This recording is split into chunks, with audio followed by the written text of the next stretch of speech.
ওয়ালাকাদ আতাইনা লুকমানাল হিকমা, আমি লোকমানকে হিকমত দান করেছি, জ্ঞান দান করেছি। আল্লাহ রাব্বুল আলামিন বললেন আমি লোকমানকে জ্ঞান দান করেছি, হিকমত দান করেছি। তিনি যখন কথা বলতেন মানুষগুলি অবাক বিশ্ব হয়ে তার দিকে তাকাই থাকতো, এত কালো মানুষের মুখ থেকে এত সুন্দর কথা কিভাবে বের হয়। মনে হয় যেন তিনি তার কণ্ঠের মধ্যে, তার মুখের মধ্যে জাদু মেখে রেখেছেন। তারপর আল্লাহ রাব্বুল আলামিন বলেন আনিশকুরু লিল্লাহ ওয়া মান ইয়াশকুর ফাইন্নামা ইয়াশকুরু লিনাফসিহি, সে আল্লাহর প্রতি শুকর করো যে আল্লাহ রাব্বুল আলামিন তোমাকে জ্ঞান দান করেছে, যে আল্লাহ রাব্বুল আলামিন তোমাকে মেধা, যে আল্লাহ রাব্বুল আলামিন তোমাকে বুদ্ধি দান করেছে, যে আল্লাহ রাব্বুল আলামিন তোমাদের শরীরের মধ্যে অঙ্গ প্রত্যঙ্গ যা আছে তুমি ওই প্রভুর শুকরিয়া আদায় করো। কার শুকরিয়া জ্ঞাপন করতে হবে? কার? একমাত্র আল্লাহ। ওয়ামান কাফারা ফাইন্নাল্লাহা গনিয়্যুন হামিদ। আর জেনে রেখো তোমরা যদি আল্লাহ রাব্বুল আলামিনের প্রশংসা আদায় করো, আল্লাহ রাব্বুল আলামিন বললেন কেউ কোনো মানুষ যদি দুনিয়ার জমিনে আল্লাহ রাব্বুল আলামিনের প্রশংসা আদায় করে, আল্লাহ রাব্বুল আলামিন মৃত্যুর সঙ্গে সঙ্গে তাকে বাইতুল হারাম নামে একটি জান্নাত দান করিবেন। সকলে বলেন সুবহানাল্লাহ।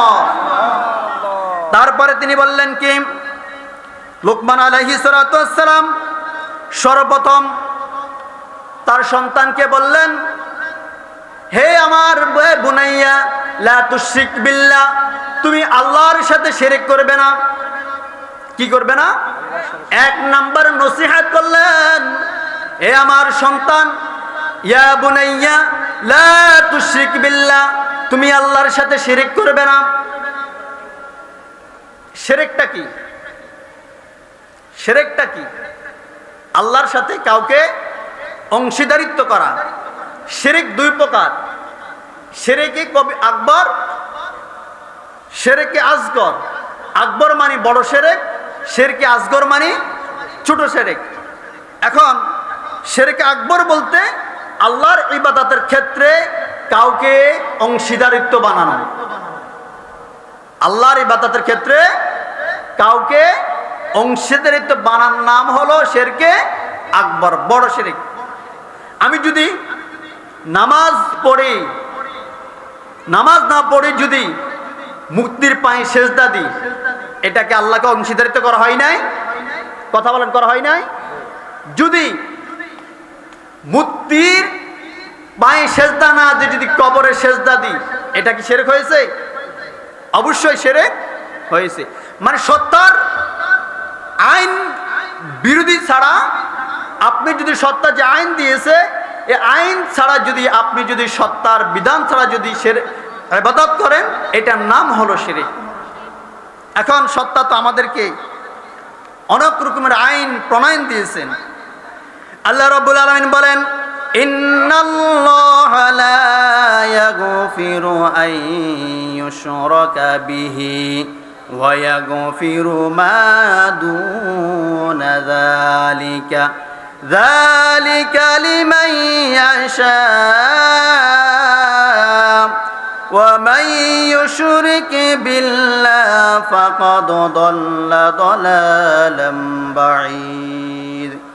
নিশ্চয়ই আল্লাহ রাব্বুল আলামিনের সাথে যারা শিরক করে, আল্লাহ রাব্বুল আলামিনের সাথে যারা অংশীদারিত্ব করে, আল্লাহর ইবাদত বাদ দিয়ে যারা মূর্তির পায়ে সেজদাতে যারা আগুন পূজা, গাছ পূজা, মাছ পূজা করে, মাজার পূজা করে, আল্লাহ রাব্বুল আলামিন বললেন আমি তাদেরকে ক্ষমা করব না এবং তাদের জন্য আমি আল্লাহ রাব্বুল আলামিন জাহান্নামকে ওয়াজিব করে দিলাম। নাউযুবিল্লাহ।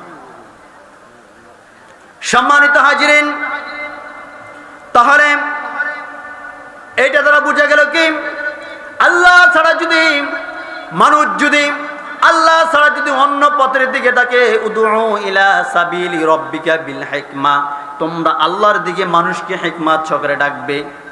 নূহ আলাইহিস সালামের দিকে তাকাও। নূর নবীর উম্মতরা যখন মূর্তি পূজা করতেছিল, গাছ পূজা, মাছ পূজা করতেছে। তখন নূহ আলাইহিস সালাতু ওয়াস সালাম দাওয়াত দিলেন। দাওয়াত দিবার পরে তার যে সন্তানরা ছিল, তার যে সন্তান কেনান ছিল, তার জাতির লোকেরা নূহ আলাইহিস সালাতু ওয়াস সালামকে তাকে দেশ থেকে বাইর করে দিল। তারপরে হযরত ইব্রাহিম আলাইহিস সালাতু ওয়াস সালাম তার পিতা আযর তাকে মূর্তি নিয়ে বাজারে পাঠাইলেন। যখন তিনি মূর্তিগুলিকে বাজারে যাওয়ার পথে মধ্যে সকল মূর্তিগুলিকে মাথা ভেঙে দিলেন। বাজারে যখন দাঁড় করাইলেন, বলল মূর্তির যে মাথা হাত ভাঙ্গা পা ভাঙ্গা কেন? বলল মূর্তিরা ফিডাফিডি করছে, এই জন্য তার হাত ভাঙ্গা পা ভাঙ্গা। তিনি বাজার থেকে চলে আসলেন। তার পিতা আযর বললেন, বাবা আমি তোমাকে বাজারে পাঠাইলাম মূর্তি বেচার জন্য, তুমি মূর্তির ইবাদত করার জন্য, এই মূর্তির হাতগুলি ভাঙলো কে? তিনি বললেন এই মূর্তির হাত ভাঙছে তারা নিজেরা ফিডাফিডি মারামারি করছে। তখন তার পিতা বলল, হে ইব্রাহিম তুমি দেখো তারা তো কথা বলতে পারে না, তারা তো আমাদের হাতে তৈরি, তারা তো পিড়াপিড়ি করতে পারে না। তখন ইব্রাহিম আলাইহিস সালাতু ওয়াস সালাম বললেন, বাবা তারা যদি কথা না বলতে পারে, তাদের নিজেদের খবর না জানে, তাহলে এই খোদার ইবাদত করা দরকার কি? আসলে এ তো খোদা নয়, এ হলো হুদা। এ তো খোদা নয়, এ তো হলো হুদা। আমরা তার ছেলে একজন জড় পদার্থ লোক, তার কোনো শক্তি নাই, তার কোনো জীবন নাই, সে কিছু করতে পারে না, তাহলে আমরা কেন তার ইবাদত করব? এই যখন বলেছে তখন সবাই বলল, না ইব্রাহিম আলাইহিস সালাতু ওয়াস সালামকে তোমরা আগুনের একটা মেলা বানায়া সরকার মধ্যে আগুনে পোড়ো। কেন পুড়তে গেছে? কারণ তার জাতির লোকেরা কি করে? শিরক করে। তিনি শিরককে বাধা দিতে চাইছিলেন। তিনি যখন বাধা দিতে চাইছিলেন তখন তাকে কি করলেন? আগুনে পোড়ানোর জন্য চেষ্টা করলেন। আমরা যদি বনে ইসরায়েলের জমানার ঈসা আলাইহিস সালাতু ওয়াস সালামের আগের জমানার যদি একটু তাফসীর খুলে দেখি, আসহাবে কাফের কিছু লোক, ওখানে একজন লোক ছিল তাতিয়ানুস। যখন তিনি একটা মেলার আয়োজন করলেন, মেলার আয়োজনের মধ্যে ওখানে নারীদেরকে উলঙ্গ নাচানাচি করতেছে, ওখানে তার পায়ে সবাই সেজদা দিতে হয়। ওইখানে তারা বিভিন্ন রকমের শিরকের গাছ পূজা, মাছ পূজা করে। তখন ওখানের 7 জন লোক বলল, এইটা তো হতে পারে না, এটা তো হতে পারে না। তখন 7 জন লোক উঠে চলে গেলেন। চলে যাওয়ার পরে সবাই দেখলো যে এই 7 জন লোক নাই। এই 7 জন লোককে বাচ্চা তাতিয়ানুস ডাকলেন। ডাকার পরে তিনি বলতেছেন, এই তোমরা কেন উঠে গেলা? বলল, তোমরা যার ইবাদত করতেছো আসলে সে তো খোদা নয়। বলল, খোদাকে? বলল, আসমানে যিনি আসমানে সূর্য উঠান, সূর্য উঠায় কে? জোরে বলেন, সূর্য উঠায় কে? বলল, যিনি পূর্ব দিক থেকে সূর্য উদিত করে, পশ্চিম দিকে অস্ত নেয়। আবার যিনি রাত্রিকে অন্ধকার করে দেয়, দিনকে আলো করে দেয়, যিনি একটি আসমানকে পরিবেষ্টন করে দিয়েছেন, তিনি একটি জমিনকে পরিবেষ্টন করে দিয়েছেন, ওই আল্লাহ রাব্বুল আলামিনের ইবাদত করো। বললো, ওই আল্লাহকে দাবাও। যদি ওই আল্লাহকে যদি দেবাইতে না পারো, তাহলে তোমার জন্য আগামীকাল আমি তোমার জন্য ফাঁসির মঞ্চকে রেডি করে রাখবো। ওই 7 জন যুবকের কোনো উদাহরণ ছিল না। তারা ওই শহরটা ছেড়ে দিয়ে অন্য একটা শহরে চলে গেলেন। ওই গুহার মধ্যে তারা একটা গুহারের মধ্যে আশ্রয় নিলেন। আশ্রয় নেবার পরে তারা ওখানে 309 বছর একসাথে ঘুমাইলেন। আল্লাহু আকবার।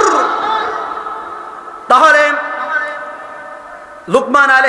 লুকমান হাকিম তার সন্তানদেরকে বললেন, হে সন্তান, ইয়া বুনাইয়া লা তুশরিক বিল্লাহ, 1 নাম্বার তোমরা আল্লাহর সাথে শিরক করতে পারবে না। আর তোমরা যদি আল্লাহর সাথে শিরক করো, তাহলে তোমাদের জীবনের কোনো আমল কবুল হবে না, এবং আল্লাহ রাব্বুল আলামিন মৃত্যুর সঙ্গে সঙ্গে তোমাদেরকে জাহান্নামটা ওয়াজিব করে তোমাদের নামে লিখে দিয়েছেন। নাউযুবিল্লাহ। তাহলে আমরা আজ থেকে শিরক আরো বেশি করব নাকি? শিরক কাজ ছাড়া পরশ। আপনি শিরক কাজ ছেড়ে দেওয়া পরশ। এখন আমাদের সমাজে কিছু লোক আছে লাল কালির ব্যবসা করে, বুঝছেন তো? লাল কালির ব্যবসা করে মানে তাবিজের ব্যবসা করে। কিসের ব্যবসা করে? তাবিজের ব্যবসা করে, জাদু করে, বান্টনা করে, এবং তৎক্ষণার মধ্যে মানুষকে খুব পাগল করে ফেলে, মানুষের সংসার নষ্ট করে। এই সব আলেম অথবা কেউ যদি এরকম থাকে, তাদের পিছনে নামাজ পড়া হারাম হারাম হারাম। তাদের পিছনে নামাজ পড়লে কখনো নামাজ হবে না। এখন আমাদের সমাজে প্রায় প্রচলনগুলি, আমরাও অনেক আলেমদেরকে দেখি এমন লাল কালির ব্যবসা করে, একজনের সংসারের মধ্যে লাল কালি দিয়ে অন্য সংসারের মধ্যে বেজাল লাগায় দা, আবার একজনের মেয়েকে এবং লাল কালির মাধ্যমে নিয়ে আসে না। এমন স্বামী স্ত্রী খুব মধুর সম্পর্ক, পাশে জালে দেখছে, জালে চিন্তা করলো এই দুইজন কেন এত সম্পর্ক, স্বামী স্ত্রীর মধ্যে খারাপ সংখ্যার মধ্যে যায় জিনের মাধ্যমে। এইটা তারা এমন ভাবে জাদু বন্টনা করলো, তাদের মধ্যে তারা খুব বেজাল লাগাইয়া দিল। যেই খঙ্কার এটা করেছে, যেইটা এটা বলেছে, সে হলো কাফের। ইসলামের অন্য একটা ভাষা হলো সে মুশরিক, কারণ তার ঈমান থাকতে পারে না। যে ব্যক্তি শিরক করে তার ঈমান থাকতে পারে না, সে ঈমানদার দাবি করতে পারে না। এই জন্য আল্লাহ রাব্বুল আলামিন বলেন, শারা'a লাকুম মিনাদ-দ্বীন, আমি তোমাদের দ্বীনকে ফরজ করে দিয়েছি। তোমরা যদি দ্বীনের উপর অটল থাকতে হয়, তাহলে তোমরা কখনো শিরক করতে পারবে না, কখনো শিরক করতে। শারা'a, আমি তোমাদেরকে ফতোয়া দিয়ে দিলাম। আমাদের সমাজে যখন তালাক হয় না, ভালো হইলে আমরা কার কাছে যাই? মুফতি সাহেবের কাছে যাই, যে আমাকে একটা কি দেন, ফতোয়া দেন। আমার বউরে আমি রাগের বাসায় 100 তালাক দিয়ে ফেলছি, আমার বউটা আছে কিনা একটু কিতা উল্টা একটু দেখেন। তখন কিছু কিছু আবার মুফতি সাহেব আছে, টাকা দিয়ে আবার ফতোয়া পাল্টায় ফেলে। তখন টাকার মার চাপ যখন বেশি আসে, তখন বলে আপনার স্ত্রী আপনার জন্য জায়েজ আছে। আর টাকার মার যখন কম হয়ে গেছে, তো আপনার স্ত্রী আপনার জন্য জায়েজ নাই। এটা হলো ফতোয়া। কিন্তু আল্লাহ রাব্বুল আলামিন বললেন, শারা'a লাকুম মিনাদ-দ্বীন, আমি তোমাদেরকে দ্বীনকে ফরজ করে দিয়েছি। যে ব্যক্তি দ্বীনের উপর থাকবে, ওই ব্যক্তি কখনো শিরক করতে পারবে না। দ্বীন মানে আল্লাহ যা বলেছেন, আল্লাহর আদেশ, আল্লাহ যত কিছু আদেশ করেছে সকল আদেশকে মেনে নেওয়া, আর আল্লাহ যত কিছু নিষেধ করেছে, হারাম করেছে, সকল হারামকে ছেড়ে দেওয়া, এটা আল্লাহর হুকুম। কোন মানুষ যদি আল্লাহর আদেশ অমান্য করে, তাহলে তার ঈমান নাই। কেউ যদি আল্লাহর আদেশকে, আল্লাহর নিষেধকে যদি মানে, তাহলে তার ঈমান নাই। আপনি যদি ইবাদত করেন, ইবাদতের জন্য 1 নাম্বার শর্ত হলো হালাল খাদ্য খাওয়া।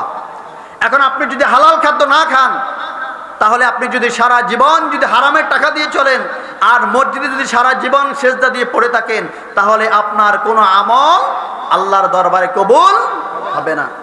1 নম্বরে লোকমান হাকিমের আদেশ ছিল, এ বাবা, শিরক করতে পারবে না। কি করতে পারবে না? শিরক করতে পারবে না।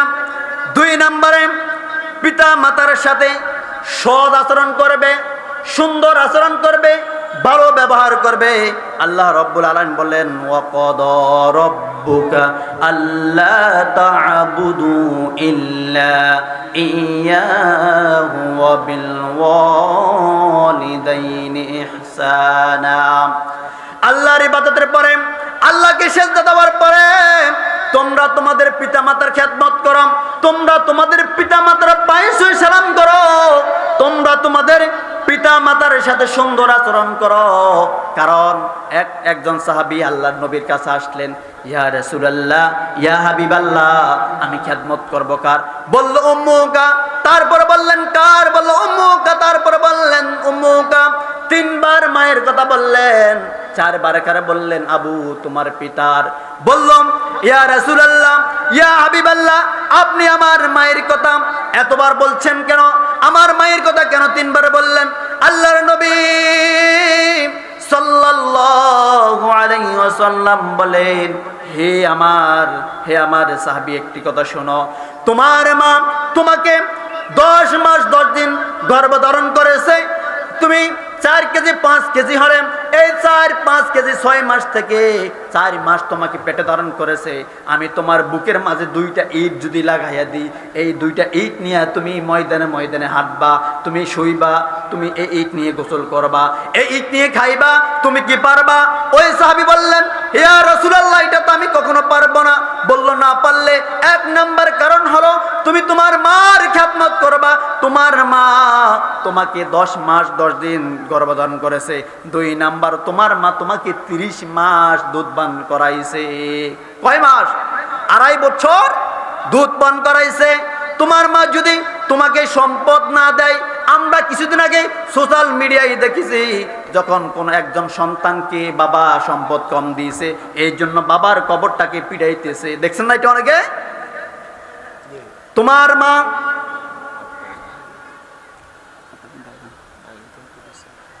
মা যদি, তোমার বাবা যদি 1 বিন্দু পরিমাণ যদি সম্পদ না দেয়, কিন্তু তোমার মা বাবার ঋণ কখনো পরিশোধ করতে পারবে না। এই জন্য কবি বলেছে, মায়ের 1 দাঁড়ে দুধের দাম, কাঠিয়া গায়ের সাম, মাখুস বানাইল শোধে হবে না। হবে? কখনো হবে না। এই জন্য বাবা মা যে সম্পদ দিয়েছে, এই সম্পদ কখনো তুলনা করা যাবে না। মা বাবা যদি আমাদেরকে সম্পদ না দেয়, তাহলে আমরা তারপরও মায়ের সাথে সুন্দর ব্যবহার করবো কিনা ইনশাল্লাহ? নাকি শ্বশুর শাশুড়ির জন্য যখন পুরা রমজান মাস নিজের মা বাবা ইফতারি করতে পারে নাই, যখন তিনি শ্বশুর বাড়ি যায়, ঈদের সময় মায়ের জন্য, শ্বশুরের জন্য, শাশুড়ির জন্য আপেল, কমলা, মালটা আমরা বস্তা ভরে লয়ে যাই, ঠিক না? এটা অনেককে দেখি আমরা এমন, মায়ের কোনো খোঁজ খবরে নাই, কিন্তু শ্বশুর বাড়ি যাওয়ার সময় বস্তা পুরাইয়া শ্বশুর শাশুড়িকে খুশি করার জন্য নিয়ে যায়। এরে বোকা, তোমার শ্বশুর শাশুড়ি যদি 1000 বারও যদি আল্লাহর কাছে তোমার জন্য দোয়া করে, একটা দোয়া কবুল হবে না। আর তোমার মা যদি আরশে আজিমের দিকে তাকাই যদি একবার দোয়া করে, ওই দোয়া আরশের দরজা বেঁধে আল্লাহর দরবারে চলে গিয়ে আল্লাহ রাব্বুল আলামিন ওই দোয়াটা কবুল করবেন। তাহলে 1 নম্বরে শিরক, 2 নম্বরে তোমরা মা বাবার সাথে সুন্দর আচর ব্যবহার করবে, 3 নাম্বার তোমরা ছোট বড় গুনাহ থেকে মুক্ত থাকবে। কোন ছোট গুনাহকে ছোট মনে করা যাবে না। আমি একটা কথা বললাম, ওই কথাটা যেন আমার মুখে হয়তোবা গুনাহ না হতে পারে। আমি একটা গালি দিলাম, আমি একটা সাধারণ কথা বললাম, এইটাও যদি ছোট গুনাহ হয়, কিন্তু আল্লাহর কাছে এই গুনাহটা অনেক বড়।